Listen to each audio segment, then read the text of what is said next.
ಮಾಡಿದಕ್ಕೆ ಆಗ ನನಗೆ ಮರಣ ಕೋರೋಳಲ್ಲ ಸ್ವಾಮಿ. ಇನ್ನೇನ್ ಮಾಡ್ಬೇಕಾಯ್ತು? ಸಮಾಧಾನವಾಯ್ತೆ ಸ್ವಾಮಿ. ದುಃಖಿಸಬೇಡ.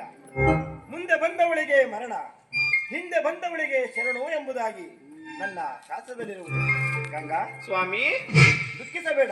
ಮತ್ತೊಂದು ಸಾರಿ ನಿಮ್ಮ ಅಕ್ಕನವರ ಪಾದಕ್ಕೆ ನಮಸ್ಕರಿಸೋಣ. ಹಾಗೆ ಆಗ್ಲಿ ಸ್ವಾಮಿ. ಹಿರಿಯವಳು ನೀ, ಕಿರಿಯವಳು ನಾನು.